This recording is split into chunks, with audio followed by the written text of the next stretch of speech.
Welcome back to the farmhouse, my friends. Today I'm just going to share with you how to make a really quick and easy pan-seared sirloin steak. This recipe is super simple and it just uses a few simple pantry staples. But before we get started, please like and subscribe. Thank you so much.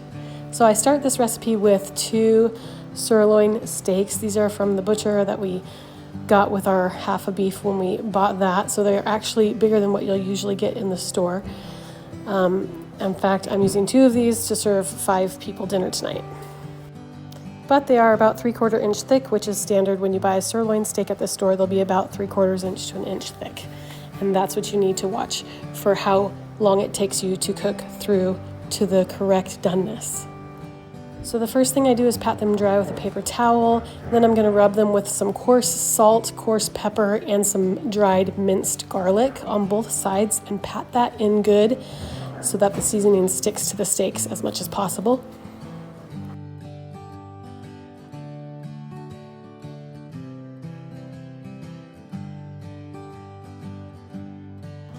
And I'm going to do that on both sides.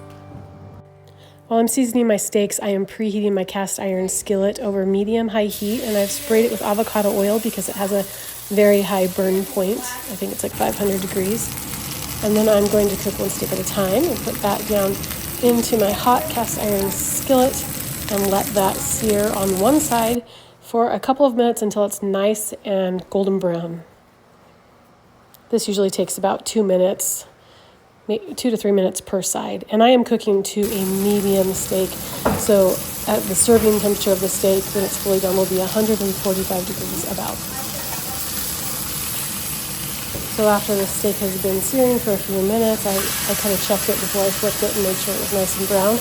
And then go ahead and give that a flip. If you need to add a little bit more avocado oil, then you can do that. And I am going to add a pat or 2 of butter into my pan and baste my steak with this melted butter. It just gives it extra good flavor. These steaks are really marbled well, so I don't really need the butter, but it does add a great flavor, and I highly recommend it. Okay, so this steak has been searing on the second side for a couple of minutes. I have checked underneath it, and it is nice and brown, so I'm going to get my cutting board and remove it from the cast iron skillet just to my cutting board and let that rest on the counter for 5 to 10 minutes. And I will check that with my internal meat thermometer, instant meat thermometer, and make sure that that is actually at about 145 degrees. And this is after resting for 5 minutes.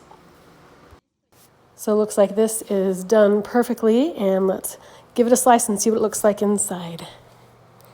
You definitely want to slice your steaks and all red meat against the grain so that it's easier to chew and a lot better to eat. And this has a nice pink middle. I'm going to give this a few slices, give you a look at it, and then serve it with some sweet potatoes and salad for dinner. Sirloin steaks are a more affordable cut of beef, and it's a nice steak and makes a very easy meal. Just a few minutes with a nice thawed steak to get ready and on the table for dinner. I hope this gives you some good ideas for dinner tonight and that you enjoyed this recipe. If you haven't subscribed yet, please do, and we'll see you next time.